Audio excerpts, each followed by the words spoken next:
The following program is a Town of Colonie television production of the William K. Sanford Town Library.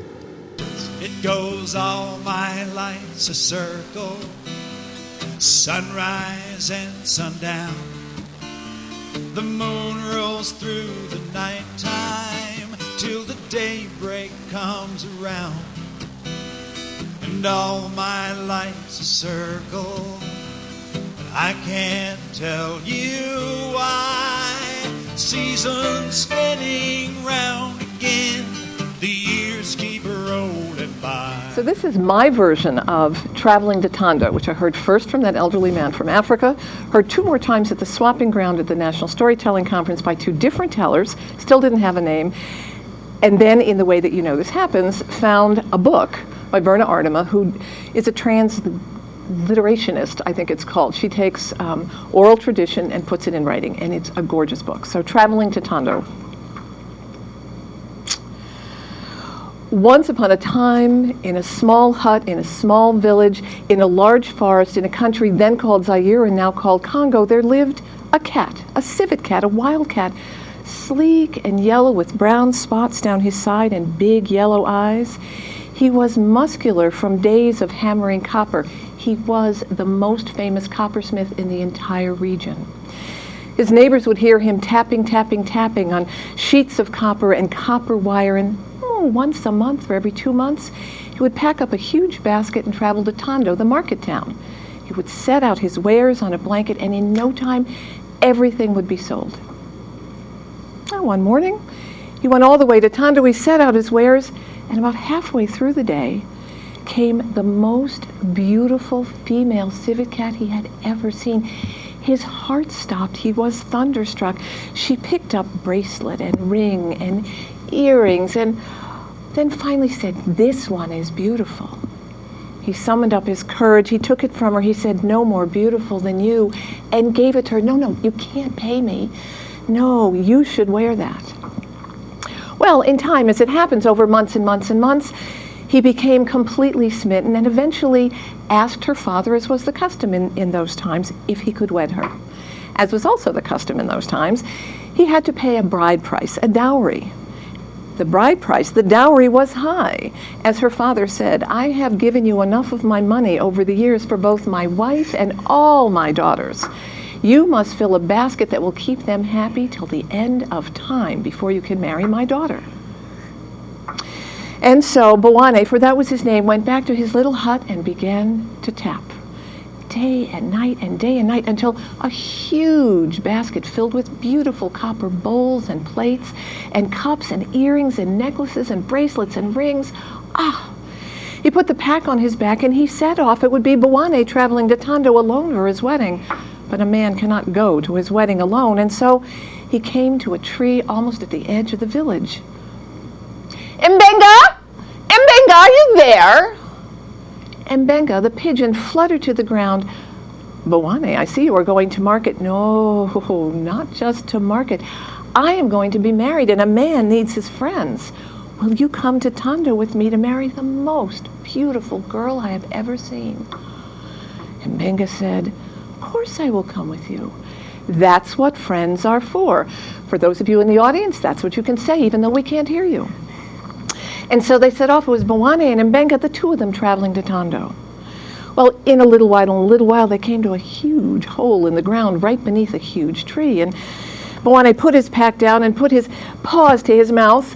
"Unguma, are you in there?"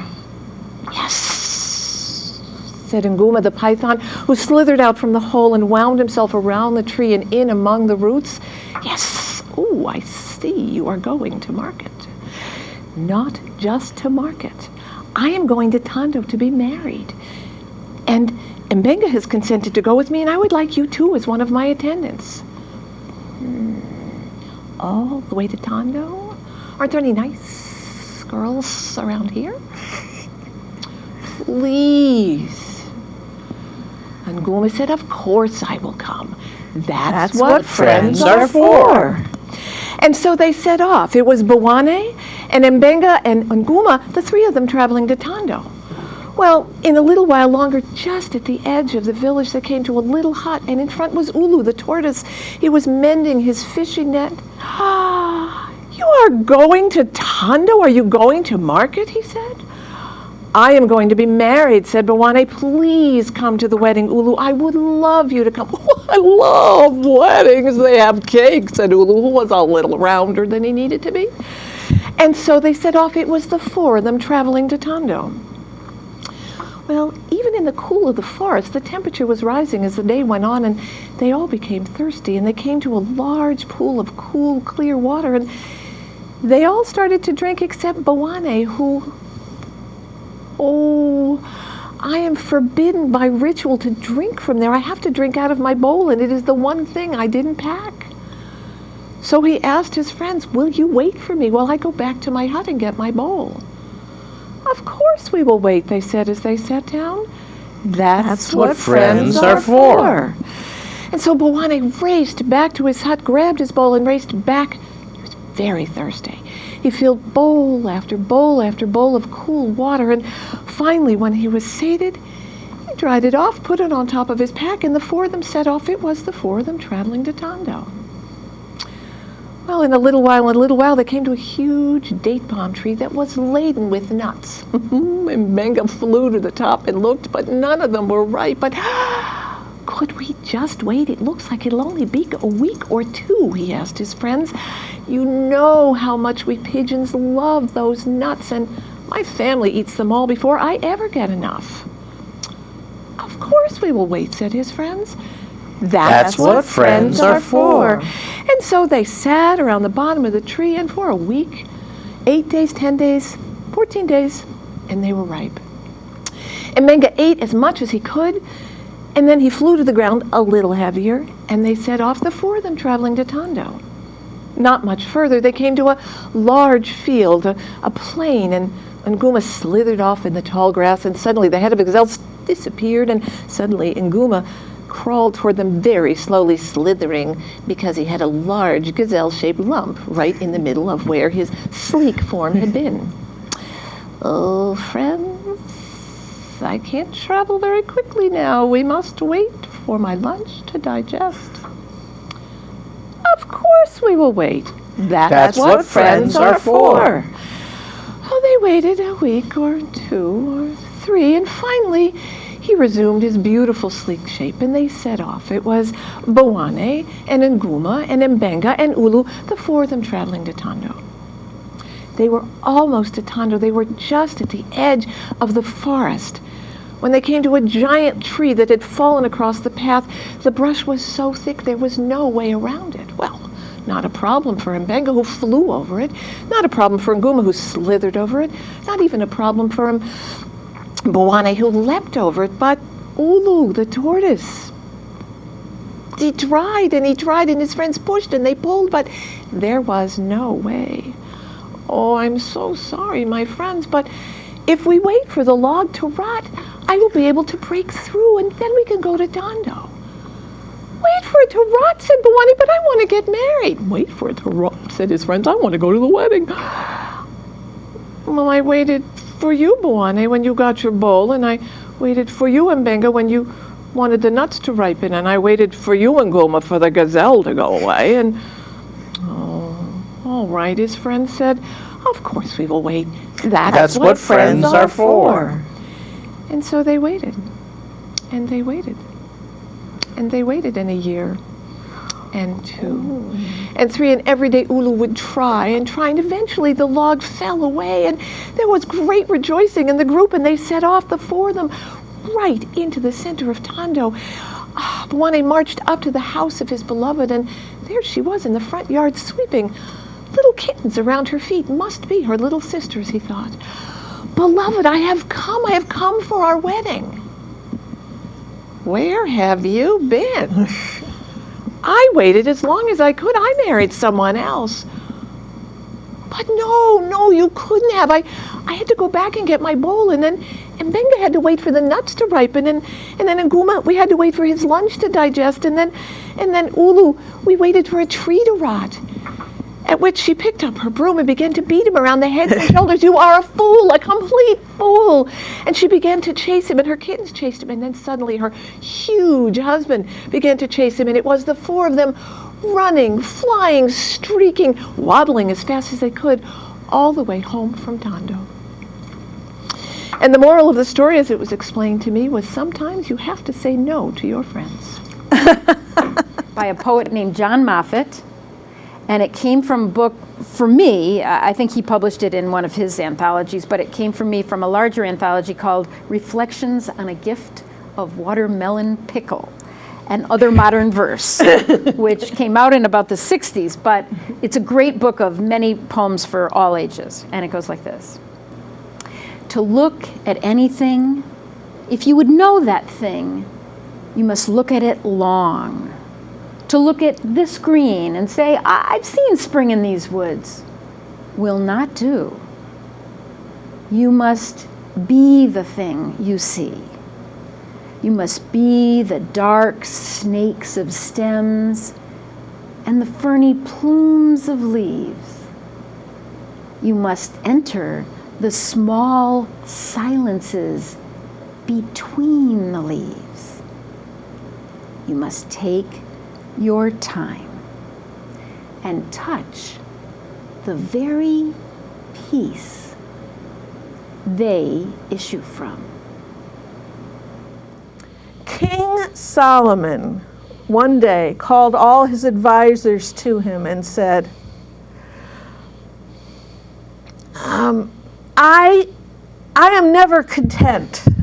During the happy times, I am always worried about how long the happy times will last, so I never enjoy them.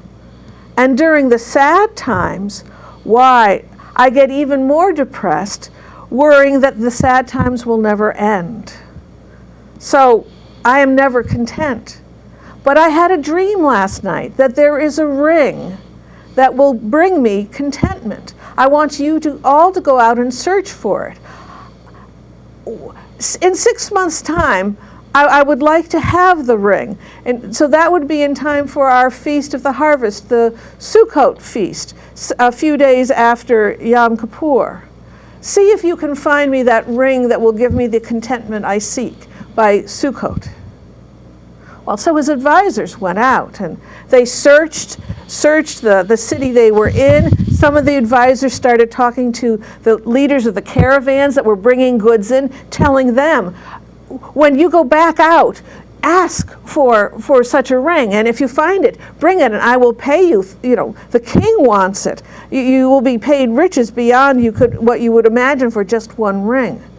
Well, no one found this ring. Not in the city, not the people who went out, and the rest in the further afield, but the youngest advisor kept on searching. In fact, he stayed up the night before the Feast of Sukkot to just do his best to try to help his king. Well, by dawn, he was in an area of the city that he had never been in before. It was a very poor area, and as he was walking down one street, a jeweler did open up, but it was just a little table in front of this small cottage. But he stopped and told the jeweler, "Our king needs a ring to give him contentment. So that he will be happy, he will have contentment during both the happy and the sad times." And the jeweler thought, I know. So he went back into his house and brought back just a plain gold band, the kind of plain gold band that the more affluent of the poor people use as a wedding band. But what he did is he carved 3 Hebrew letters on it and then gave it to the advisor, and the advisor said, "Yes, you're right.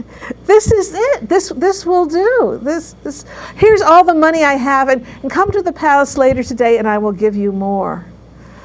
So the advisor was very pleased, and during the feast, when King Solomon asked, "My advisors, have you found the ring of contentment that I asked you to search for?" They all pointed to the youngest, who said, "Yes, yes, I have. Here it is." And he gave it to King Solomon. And King Solomon looked at those 3 Hebrew letters. And the 3 Hebrew letters stood for the saying, "This too shall pass." And the king said, "Yes, yes, this is what I need." And so he took off a ruby ring of his and gave it to his advisor. "Thank you. Now everyone will know that you are a friend of mine." And in its place, he put on this plain gold band. And for the rest of his life, during the happy times when he started to worry, are they going to end tomorrow? He would look and go, "This too shall pass, and I will just wait until it does. I won't have to worry about it. I know it's coming, but I can enjoy the happiness while I have it." And then during the sad times, when he started to despair that they would never end, again he would look at his ring and go, "This too shall pass."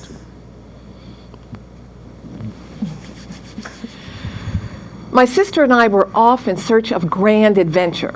Vacations ran a little dull in this tiny town in a tiny valley, in that place where Maryland and Ohio and Pennsylvania all kind of run together. And so we had snuck out hoping for something better to do than to help my mother around the house. And we found it, a tent. It was easy. It was the tallest thing in this tiny town. And disappointingly, it was not a circus tent, always my first choice for an adventure, but the smells coming out of it. Baked ham and fried chicken, and those were fresh strawberries, and that was cornbread. Obviously, it was going to be an amazing southern summer wedding, and that was almost as good. And so I stepped into the cool dark of the tent, and I looked, and sure enough, that must be what it was going to be. There was a long table covered with white cloths, and on it were all the things I had smelled and a good many things that I hadn't. Covered dishes with salads and slaws and every kind of cake from Lady Baltimore to chocolate, and surely 2 small children will fit in fine. In a wedding, I mean, if I got up close enough, I could tell my mother and my grandmother all about the dresses that the bride and the bridesmaids wore. Heady stuff in 1959 for a 9-year-old girl and her 5-year-old sister. The tent was set up like church with a big center aisle and seats on either side, and everybody milling around was all dressed up the way people dress up at weddings, and we didn't look quite that good, but no one would mind, we were kids. So I carried my sister forward to try and get the best seat I could, and about halfway up, 5 of the most beautiful women I had ever seen stepped onto a small stage at the front of the tent. They were dressed in summer dresses in sweet shades of watermelon and peach, and their hair was all piled up on top of their heads. They had some flowers here and some with little hats and red fingernail polish and some toenail polish peeking through their shoes. Some had flowers on their dresses, and all of a sudden they stepped forward together. There was to be no bride, and they sang. I looked over Jordan, and what did I see? Coming for to carry me home. A band of angels coming after me. Coming for to carry me home. And then 3 men stepped forward, and they were dressed in starched white shirts and pressed black pants and shiny black shoes. And they sang, swing low, sweet chariot, coming for to carry me home. Swing low, sweet chariot, coming for to carry me home. And then they sang together. If you get there before I do, coming for to carry me home. Tell all my friends I'm coming too. Coming for to carry me home. Wow. By the time they were done, I was sitting in the front on the ground with my sister on my lap, my ears, my eyes, and my mouth completely wide open. I had never heard anybody sing like that, not in my life. Nobody in my little Lutheran church in Queens, New York sang that way, and if they did, they weren't singing those songs. I spent the day listening to those women sing and eating. And by the time I left, I had made a decision. I was going to be a singer. I was meant to be a singer. I was going to sing just like they did. I got home so late, my mother was more happy to see us than mad, and so I told her all about it before we went to bed, and just before I went to sleep, I sang out for her just like those women. And I said, Mama, I'm going to be a singer. And when we get back to New York, I'm going to sing in the choir. What you need to know, and I did not forget this, but what you need to know is my mother, in my entire 9 years on the planet, had never discouraged me from doing anything. She was an encouraging kind of mother. Yeah, try it. What's the worst that'll happen? She'll fall down. She'll get a little hurt. So I didn't actually hear the note of caution in her voice when she kissed me goodnight and said, you might want to wait till you're older to make that decision. We got back to New York, and the very first Sunday in church, I went to the choir director, and I said, I want to be in the choir. And so he beckoned me into the choir loft, and he played a bit, and I sang, and he told me I was too young. Well, you get over being young. You do. It's just a matter of time. So I could wait. The very first day of the 4th grade, there on the green board, blackboard was green, chorus tryouts, 3 o'clock, all welcome. Wow. So me and my friend Elaine went. We stood in line in the auditorium, snaking our way down to the music teacher who was at the grand piano. And I watched as kid after kid after kid sang out and got put in their place up on the stage, and got to be me. And the music teacher stuck her pencil in her hair, and she looked at me, and she arched her hands, and she started to play, and I started to sing out the way I knew I could. I was going to show them how it needed to be done. Oh, beautiful, full, spacious. Sweetheart, this is an ensemble production, and you need to sing a little bit quieter. Please don't sing that loud. Let's try that again. I didn't really want to sing softer. I wanted to sing like those women, but okay, I'd try. Oh, beautiful, full, spacious. I think I said it properly, but let me do this again. I need you to sing a little bit softer. This was not going to be a good afternoon for me, I could tell. So again. And finally, by the 3rd time, the music teacher looked at me and said, I have a job for you. I know exactly what you can do for the chorus. You can hand out programs at every single performance. I didn't want to hand out programs. I wanted to sing, but optimist that I was, I just figured I'd gotten there too late, and so there'd be next year. And then my friend Elaine and the 2 kids behind us sang, and they got to go up on stage. And I got to pass out programs for every performance all the way through elementary school. I never sang again. I mean, in the shower and in the car when I could drive, and at rock concerts in the 60s because nobody could hear me, but I never, ever sang again in front of anybody until my 40th birthday. It was my birthday, and all my friends were there, and I don't really know what got into me, but I suspect it was a combination of chocolate cake and red wine. I'm pretty sure. And my girlfriend Wendy, who's a singer-songwriter, folk singer, a couple of CDs to her name, had her 12-string, and my friend Bill with his gorgeous baritone, and his daughter had a music scholarship to Columbia, voice scholarship. They're all singing. We're having a good time. Next thing I know, Wendy's playing her favorite song. It's the end of the night. I can't help it. It just comes out. Amazing grace, how sweet the sound that saved a wretch like me. Well, I thought I did okay. I didn't really think I was singing loud. I thought I toned it down. I thought, the last 30 years had taught me something, but apparently not. Because when Wendy hugged me goodnight, she said, really, you shouldn't sing. You just sing too loud, and you're kind of not really in harmony with everybody. And even Bill and his daughter said, well, I don't think you should do that. I folded up my voice and I put it away, and there it stayed until about 10 years ago. I had a gig at St. Catherine's, which is a residential program in Albany, and every Saturday I would go and I would tell stories at a 2-year gig, and tell stories at each of the residences. And the kids were mesmerized by the stories. No one had ever done this with them before, and they would ask often for the same stories over and over. And there was one that they loved, and it's by a man named James Howe. It's called I Wish I Were a Butterfly. It's this really beautiful story of the littlest cricket who wants more than anything to be a beautiful butterfly, and all the things that would go with that. And so I started to tell the story the way I always told the story. usually I would say, and the littlest cricket thought if he were a butterfly, he could do anything he wanted. Only out of my mouth came, I wish I were a butterfly, a butterfly, a butterfly, 'cause if I were a butterfly, I'd flutter right by you. And nobody laughed. Nobody told me to be quiet. And so the next line of the story, the way I always told it was, and the littlest cricket thought if he were a butterfly, everyone would think he was beautiful. Only it came out, I wish I were a butterfly, a butterfly, a butterfly, 'cause if I were a butterfly, you'd think I was a beauty too. Nobody laughed, and nobody told me to be quiet. The next line was always, finally the littlest cricket thought if he were a butterfly, he would never cry again. I wish I were a butterfly, a butterfly, a butterfly, 'cause if I were a butterfly, I'd never cry boo-hoo.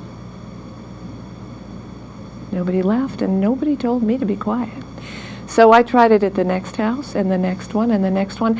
And in the fifth house, the house with the littlest girls, when I got done, this little girl came up to me, and she pulled on my sweater. She said, Miss Christie, I really, really love that song about the butterfly. Could you teach me the song about the butterfly? Because I want to sing just like you.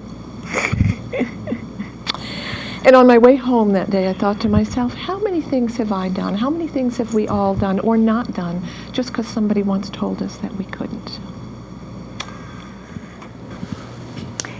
Grania Nimali, 12 years old. The year is 1542.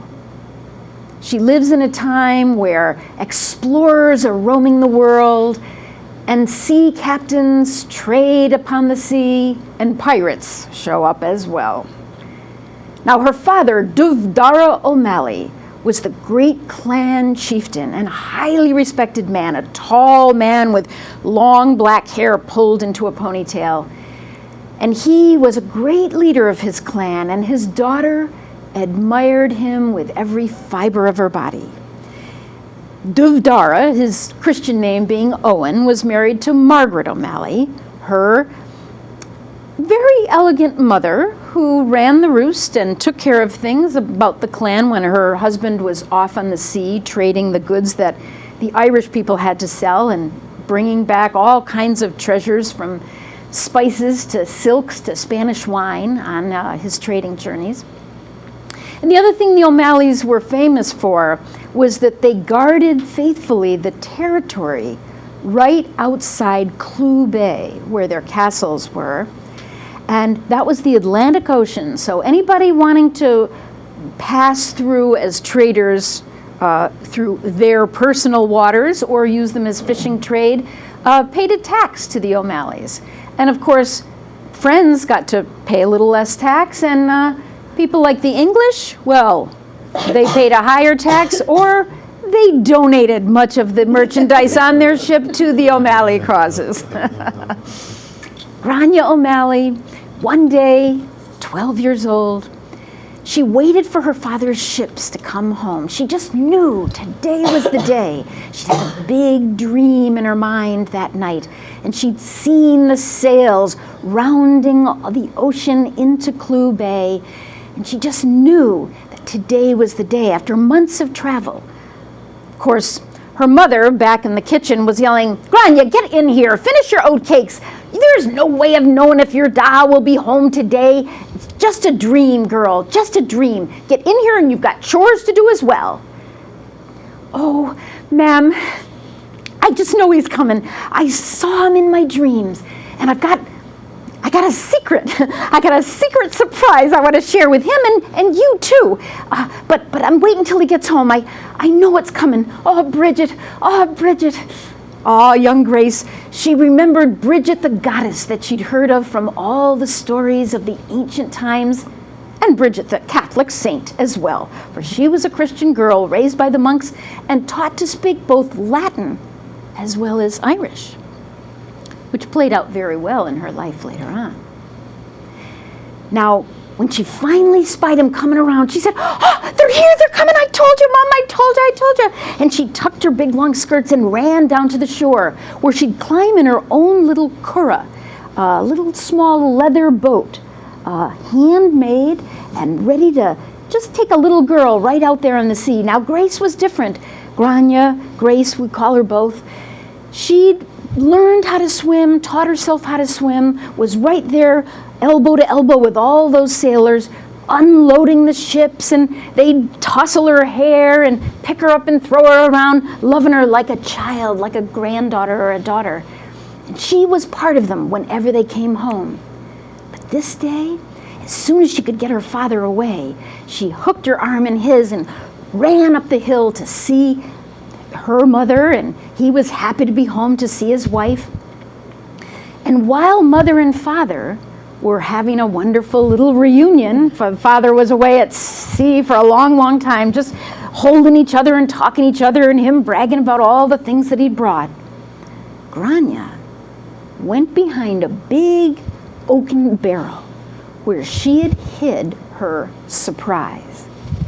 She pulled on sailor's trews, the pants of a sailor, pulled down her big long skirt, put on an overblouse that was all puffy and billowy like the sailors would wear, and made sure she'd found one from one of the sailors nice and small of stature so it fit her just fine at 12 years old.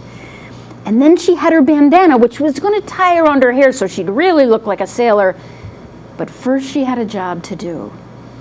She picked up a knife she'd carefully sharpened and took her long black braid, chop, chop, chop, chop, chop, and even any little lengthy parts of her hair she hadn't gotten in the first chop.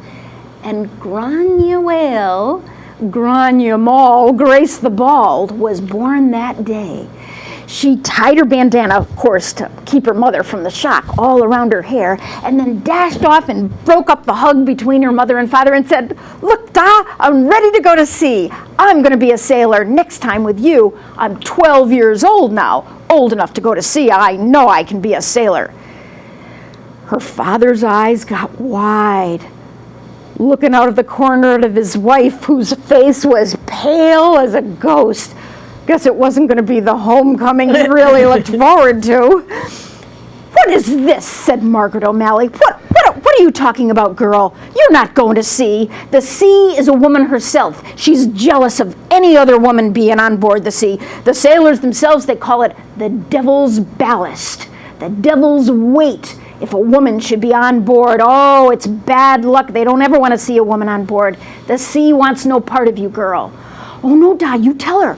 You tell her how you've taught me about the sea, how to see the sky and read the wind and know just how to take care of the great galley ships so they can tuck away in case a storm comes. You tell her how I know about the sea and the sea's been calling to me." Oh, Dubdara's face is getting pale now, too, looking at his wife, looking at his daughter, how much he dreamed of his daughter being at sea. Maybe that had somehow come across to her a little too strong. "Well, girl, no, you're not going. You're not going because if it's not the sea, then it's the men. I won't have my daughter on a sea ship with those men. You put a little liquor in them and they're worthless." And Dubdara's face begins to change. These are his men she's talking about. "Oh, no, girl, no, I won't let my daughter near one of those. No, they tear you asunder is what they do." And pretty soon, now his face was getting red and his eyes madder than a hornet. He pounded his hand down on the kitchen table and said, "Not my men. They're wonderful guys. I know they're rough around the edges, but they wouldn't cross me, not for a second. And this girl, they love her like a daughter. They cherish her with their life. No way they would hurt her, not for a second. I say she's going." And she did. And months go by, and there is this young girl sailor. You can hardly tell her from any of the men, except that she had some stature to her, but she was a little on the scrawny side. Her favorite thing when they weren't scrubbing away, which she did with all the sailors as hard as any of the men, she'd climb up the mast. She'd hide herself in that crow's nest up above, And she'd fantasize about being the goddess Bridget, or maybe the Morgan turning herself, shape-changing into a great crow and diving down and taking part of all the ancient Irish battles. Oh, she loved to play, but she was a good worker too. Now, she'd promised her mother one thing, that if any trouble came to the ship, she'd always go below. She'd promised it, sworn in the Bible, her father as well. But one day when trouble did come, when pirates, and the O'Malleys could be pirates themselves, but they flew the O'Malley flag. But no, these were the dastardly kind of pirates, the ones only out for blood and money. Their grappling hooks came up around the edge of the ship, and suddenly they were all over the deck like rats. And Grace was way up high. So she was out of harm's way, but she could see below her the great tumult of the fight, all the sailors defending their territory, and those pirates wanting to take the ship. Then, as she inched her way down, she saw her father boldly defending himself and anybody behind him. But then, out of the distance, out with a long, sharp, razor-sharp knife came right at his back. And that little girl, she turned into the Morgan. Catch her! Oh! And flew right out of the sky, landing on top of that pirate's back. And when her scarf came off and her now growing back long hair flowed over his face, he dashed her to the ground saying, it's the Devil's Ballast, a woman on the sea, get out of here! And they were like rats again, just leaving the sea. And Grace O'Malley, Grace the Bald, Granumal, Granuale, saved the day for the O'Malleys that day. End of It goes all my life's a circle, sunrise and sundown. The moon rolls through the nighttime till the daybreak comes around. And all my life's a circle, but I can't tell you why. Seasons spinning round again,